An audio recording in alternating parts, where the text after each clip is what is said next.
Ida Pingala drawing it in. It's coming up through. The chakras are being invigorated and open and charged.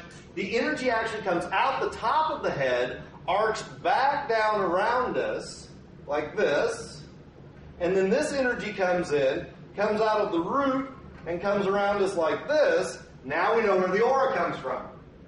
So it's the energy that is radiating out. We're drawing up through the center, radiating out. Drawing it up to here, radiating out. It arcs back down around the body, is radiating out front and back from all of these points. Now we have the aura that's surrounding the entire body. If you ever wonder about auras, you will know when somebody's aura is very strong because they won't have to tell you where their personal space is. You'll start to step closer, and then you'll just feel like you should respect their space because their aura is very well defined. The aura serves a couple of purposes. It shields us from other energies that may be unwanted. It acts as a radar that goes out and touches everything in our environment and begins to feed that information back to us on an intuitive level. So it's actually our protection, it's our bubble, it's our shield. It's also our greatest sense of reception for awareness. When we talk about the sixth sense, everybody thinks that's just third eye. Well, what about the empaths that feel from the gut? What about the people who just know something within their heart? What about the people who just have a very visceral root awareness of what's going on? We feel through all of these different places. There are 5 physical senses. Elevating them to a non-physical level is what we mean when we say the sixth sense. So it can be sight, it can be hearing, it can be touchy-feely, it can be just simply knowing. One of the things that I think is very interesting is most people are familiar with the concept of the third eye. Has anybody ever stopped thinking about the third ear? We all talk about clairaudience. People who hear things, well, I heard a voice. My spirit guide whispered this in my ear and I knew it. Well, that's your third ear working. You didn't hear it with your physical ears. Newsflash, they don't have vocal cords. So you're picking it up through this auric awareness that's bringing it in through that third ear receptor and processing it. So we'll get into the specific functions a little bit more here in a minute, but do we understand the way the energy flows? One of the things that I wanted really to cover in this more than the basic root chakra governs this and heart chakra is about love and all that sort of thing, I want you to understand how the energy moves.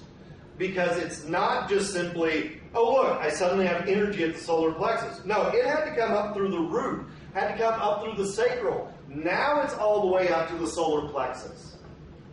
So it's a good idea at this point to go ahead and segue to our last sheet. If everybody could pull out this last one here. The one with the pretty colors on one side and the big words on the other side. This is by no means the totality of what each one of the chakras do, but this is a wonderful, quick reference that gets it into your mind. So let's go through the function really quick. Most of you know this stuff, so we're going to just run through it. If we have questions, we'll deal with them at the end with that. Root chakra. We're down at the base. This is the color red. I am. The reason I am is appropriate for this is because this is the chakra that governs survival.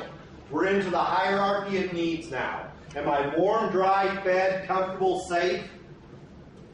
This is root chakra. When the root chakra is open, flowing, healthy, and energized, we feel completely safe regardless of what's going on. We're no longer relying on circumstances. You know, a lot of times I'll have people here for energy work, and when we get done with it, I'll look at it and I'll say, so how are you feeling? And a lot of times before they can tell me, I'll be like, well, it really doesn't matter. Because we've gone through a lot of work to make this place feel safe and nurturing and okay. And if you tell me that you feel okay after I've spent an hour doing energy work on you, well, great, that means I'm not a horrible failure at what I do. I want to know how you feel out there. I want to know how you feel when you get into the next fight with the spouse. I want to know how you feel when you're at work the next day. I'm not worried about do you feel okay when you're saying love, focusing on red, and believing in safety in an environment where nothing's threatening to you. The idea of feeling safe and secure is an inner thing. It's about knowing that we are prepared to respond to whatever our physical world throws at us. So the root chakra grounds us. Grounding is a very, very safe feeling. I'm rooted. It allows us to feel that life force energy coming in whenever we get excited, whenever we feel like we've got to get up and do something, whenever we're feeling very energetic. That's root chakra that is beginning to become activated. Second chakra. This is at the sacral plate in the back. It's just below the navel. I feel.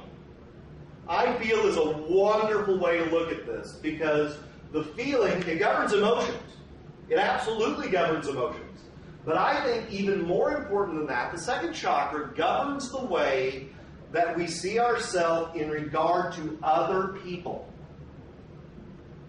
So this is how we form relationships. We're alive. Next thing that happens is we begin to bond.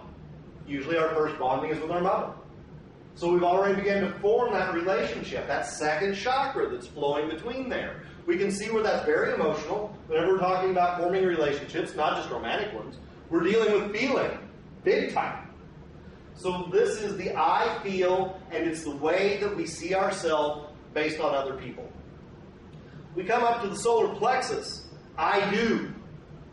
The reason I do matters is because this is the I am chakra. Okay, this one was I am, as far as existing. This is who you are. This is the way you define yourself independent of other people. So let's stop there for just a moment. Where is the greatest imbalance in the physical body widespread in this country? The spare tire right here, right? That's because we have a discrepancy between who we're trying to be for other people and who we're trying to be for ourselves. We're trying to live for everybody else, so the energy's not flowing up to this is me independently. So now we have an imbalance. Most of us that put on extra weight, it's here first. Largely because we're trying to protect ourselves from the demands that other people place on us about who we're supposed to be. Because most of us want to get to here. But trust me, if we don't have the root in place and we don't feel safe and secure and grounded, we're never going to be comfortable with who we are on our own. Likewise, if we never get to the point where we can see the definition with other people and elevate it up to know, I will be connected with you, but I'll be connected as my own true self with you. Now we've got a proper flow going through these. What happens next? We come up to the heart. I love. Love, gratitude, acceptance, tolerance, all of those wonderful things that we talk about that I think most of us, it's a work in progress, at least some days.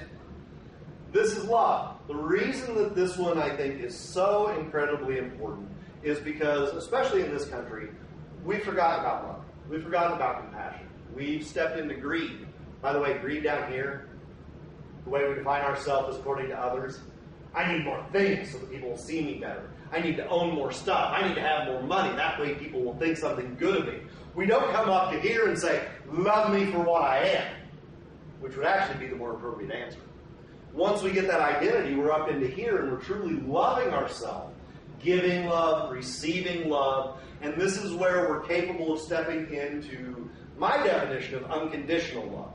I don't believe that unconditional love has anything to do with emotions. I didn't put it down here. I put it up here because in my mind, unconditional love is when we realize that every single thing, every single person is a thread in the tapestry that makes up what we call God. The Mayans have a wonderful saying, you are another me, I am another you. Whenever we can truly begin to see everyone first, then everything, that's what I'm saying, everything, not just the pretty shiny stuff. Everything as another piece of God, another piece of spirit. Now we're into unconditional love.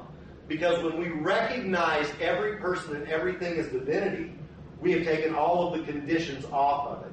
And we're in a true, pure state of love and acceptance. The other reason that this one is so important to me is I call this the gateway chakra.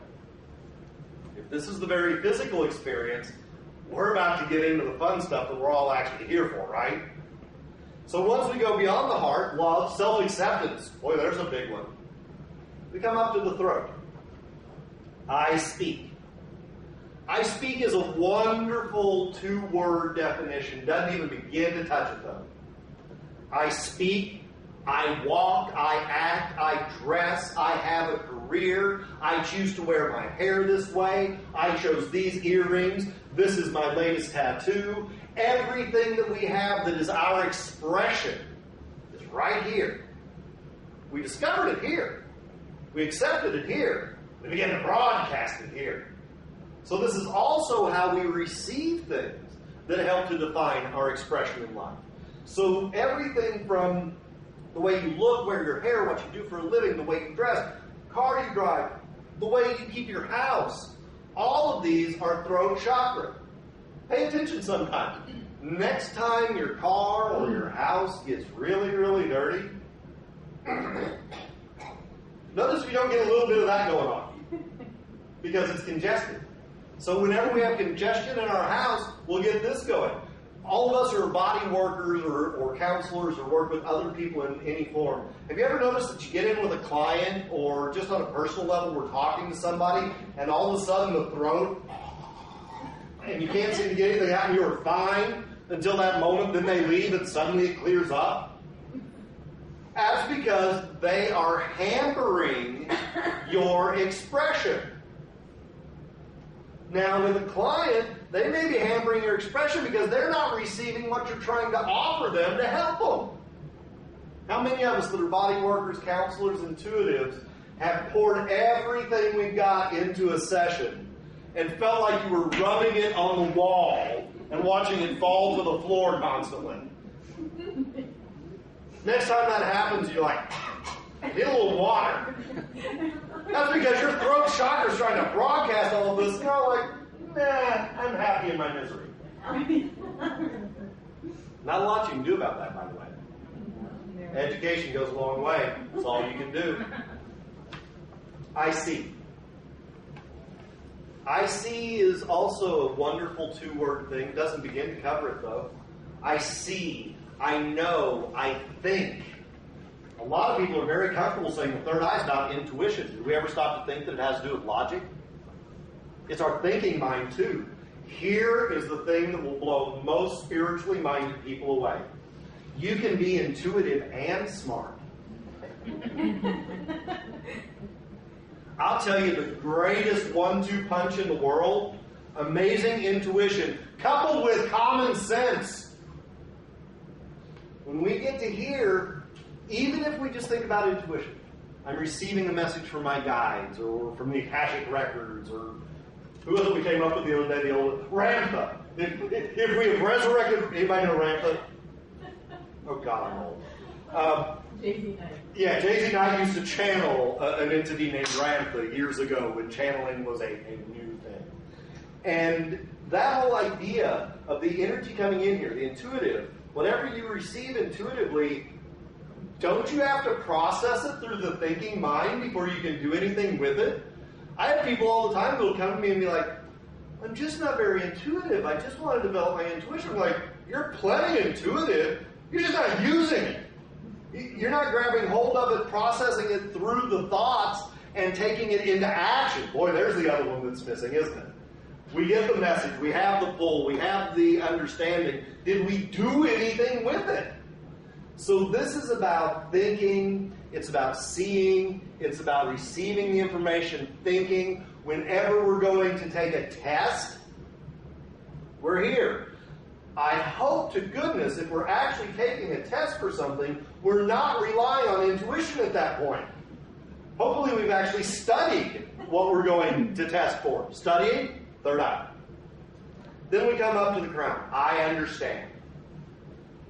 That's a wonderful wording there. I wanted to change it. I wanted to put I am again. Because if this is little I, this is me, physical, and I form my relationships, and I found my identity through that, and I've loved and accepted myself, and I found my expression, and that leads me to a higher awareness and guidance. Now I am. Big time. Now we've got the soul being the puppeteer. And this physical body is just the apparatus that it's working through. One of my favorite, I think it's Gandhi, may have been Eshwaran. When I die, I will simply remove this amazingly well-tailored brown suit. If we can think about the body being the vessel, the means of conveyance, the means of experience for the soul, now we understand why we want to get up here and open all of this up. So that now this is calling the shots instead of any of this. Got to touch on one other thing. Those of you who were at group the other night will know why I chuckle every time I talk about this. My mother was at group the other night, and we had to have the sex talk. If we're going to talk chakras, there's no way that we can leave out the sex talk. Traditional chakra information from Ayurveda will say that the second chakra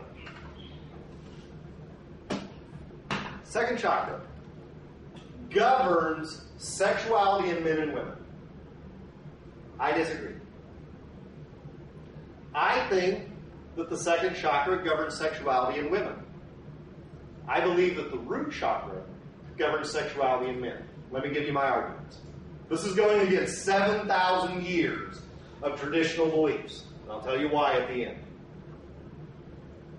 Ovaries, testes. I can stop there.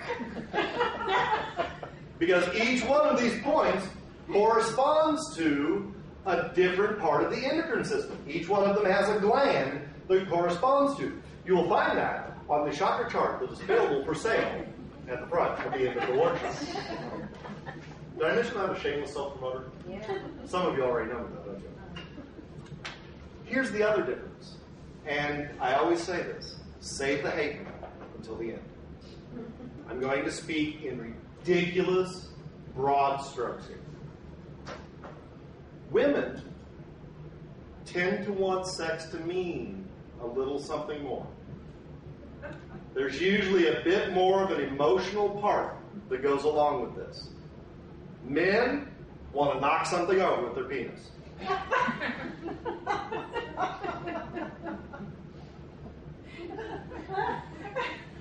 I got a bunch of energy that's pooling right here, and I want to do something with it. Now, let's take it a step farther. In the actual act, we'll try not to be too graphic. In the actual act, the male energy is thrusting upward.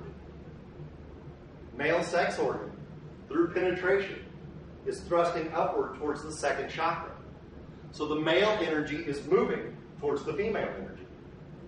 Testicles are becoming closer to the ovaries.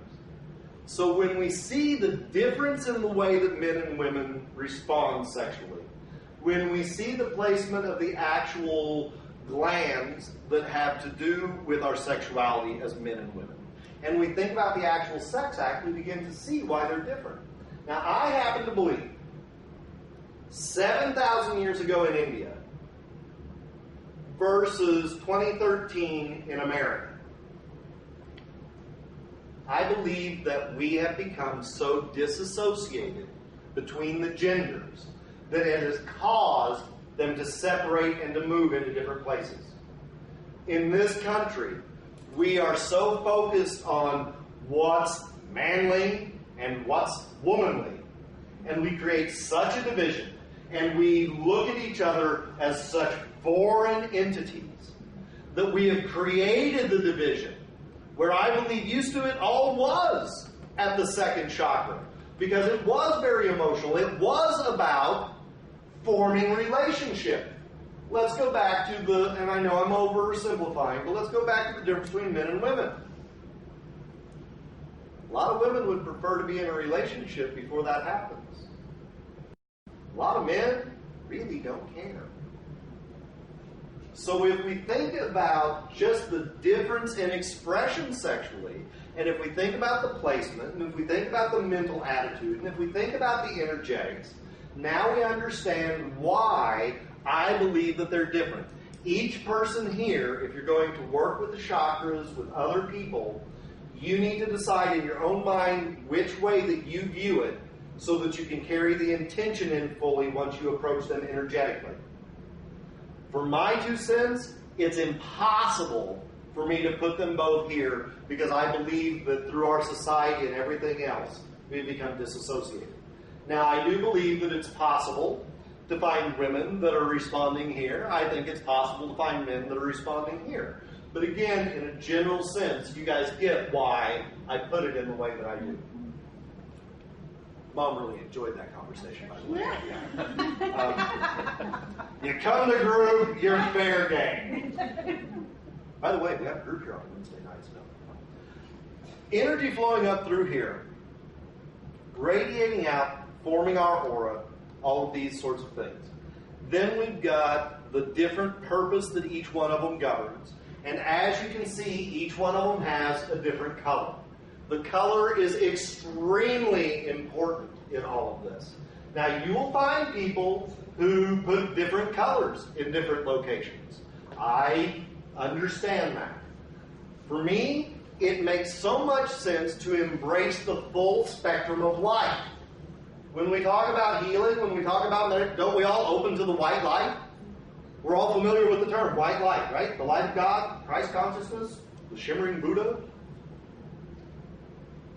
Red, orange, yellow, green, blue, indigo, violet. Roy G. did it. Do you all remember grade school? This is the rainbow, right? Whenever all those colors come together, it makes pure white light. It makes full spectrum light. So I love using the rainbow colors to illustrate the chakras because you start at the lowest vibration, the lowest frequency within the light band as it's refracted through a prism. Let me reference Pink Floyd, Dark Side of the Moon. Everybody got it right there, didn't they? Suddenly, enlightenment. Thank you, Roger Waters. Flowing up higher vibration, higher vibration, higher vibration until we get here. This is why when people say to me, oh, I'm a healer, so I have a green aura. If your aura is stuck on green, you're probably sick. It's not supposed to be one color. When people will say, look, I had an aura picture taken. It's blue. Okay, your aura was blue while you were sitting in the chair at the exact moment that they snapped the picture. It's constantly changing. When we were having the sex talk, some people will get uncomfortable. Their aura will draw in closer because they're uncomfortable. They'll feel a little weird, so they'll shift down in vibration. We'll be down in these colors here. Somebody that understood the spirituality of what I was talking about with that, it'll open up and we'll rise up into these higher colors. We're up into understanding. If we're dealing with something that threatens us, red. If we're dealing with something that inspires us, violet. So we've got to realize that each one will become more pronounced. We're back to, I'm talking, so blue is expressive. You guys are listening, so indigo is receptive. We've got to think about each one of them acting out according to what's going on. Environment, attitude, what we've eaten, everything else. The other thing that's very important here, while we're talking colors, because I get this question a lot. Are there good colors and bad colors?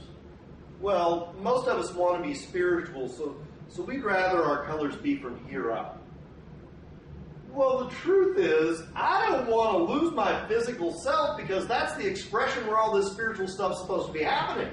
In my viewpoint, there's no such thing as spiritual and non-spiritual things. I think it's ridiculous to draw a circle and write God in the center of it and then start writing things outside of the circle.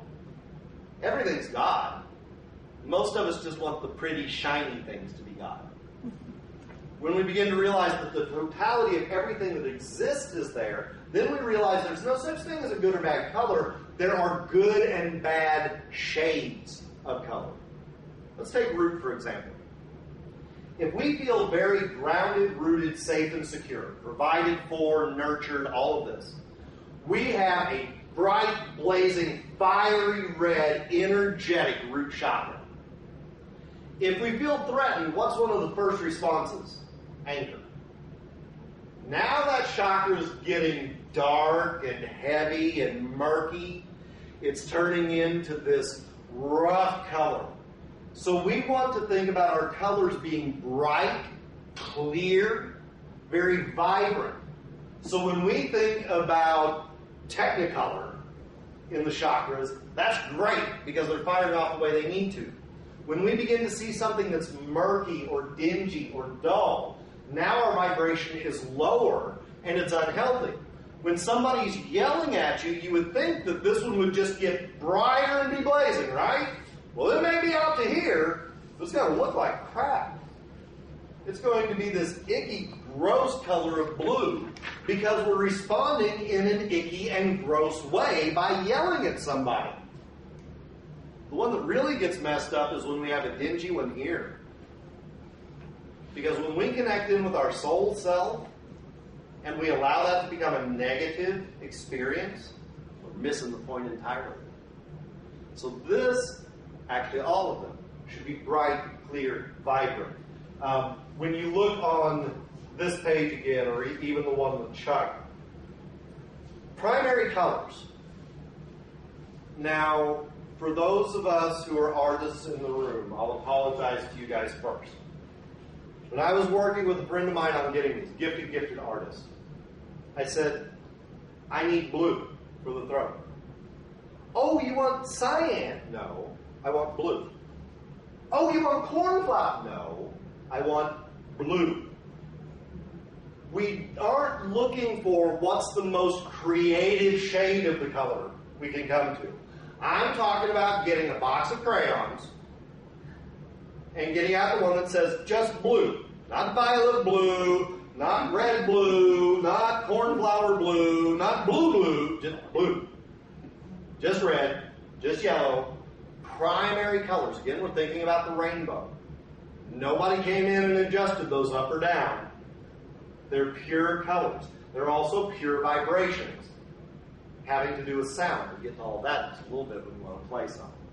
So we want to think about clear, bright, vibrant colors. And if our energy isn't flowing properly, then the colors begin to become murky and dull. Now, just as a side note, this isn't really what I planned on talking about, but I want to throw it in here real quick. Chakras become a very visual thing. Everything I'm showing you so far, except for when we all chanted together, everything's visual. Look at this. Look at that. Let me show you another picture. I'm getting ready to pass around little chakras for everybody. Again, done by our wonderful artist if you happen to have one. I forgot those. Yeah, she actually made these for me. Beautiful, beautiful. I'm going to start passing these around. They're in order. You'll be able to tell which one's which lining up here. And what we want to think about is those energies being bright, open, and clear. We want to think about them working in harmony. We want to think about them melding and blending together so that we get that white light coming out. When people talk about aura, guess what the best aura is? White. Because everything is blended together and is radiating out in that spiritual sense from us. So I want you to think about all of that and the flow there. You want to think about the clear, bright colors. We've got to touch on one other little thing here. The idea that people will say to me, my chakras are closed. I have people call me all the time. I need you to open my chakras for me. Well, this is a ridiculous statement because if your chakras are closed, you're dead. So that phone call would not be happening. It is completely impossible for somebody whose chakras are closed to call up and say that to you. They may be very constricted. They may be very limited. The flow of energy may not be traveling easily. There may be a blockage that causes you to feel that it's closed. But if they're actually closed, you're suffering death. You're not experiencing anything at all because the vital energy has shut down. It may be a little trickle. It may be a little drop of energy that's getting through, but that's what sustains us. Now, most of us are very aware of the fact that everything that we do in a day takes all of the energy we have a lot of times. Just getting through the day takes all of the energy that we have. And a lot of people say, well, you need to exercise so you have more energy. Guess what happens when you exercise? Chakras open up more fully. When you breathe, you suddenly have more energy, right? It's because it opens up the chakras more fully. So whenever we get them open and the energy flowing through, then we feel more vibrant and alive. When they begin to have blockages because of attitude, environment, food, people, whatever, they begin to become constricted. The energy doesn't flow as easily, and we begin to suffer dis-ease. Now, that could be an actual disease, or it could just be some place where we feel, now we're going to go back to the term, out of balance. So the idea of what these chakras do, they govern everything on all levels of existence. Mental, physical, spiritual, and emotional. So when you have a chakra that is not functioning properly, when it's not open, the energy isn't flowing right, you can suffer from anything from a poor mood, to a poor state of health, bad attitude, no energy to get up and do something. Depending upon which one it is, it may affect you in different ways. If you have a heart that is not very open and it's just existing, well, okay, it's open enough that it's keeping the physical heart beating. Congratulations. But we want it open enough that we can actually love. We want it open enough that we can have tolerance and acceptance for other people. We want it open enough that we can have gratitude for our experience, regardless of what our experience is. Trust me, thankful for the bad stuff in your life will do wonders for you. So we want to think about the idea there's no such thing as closed. There's no such thing as I have no energy moving through me. All of these things are qualities of simply being alive, but for many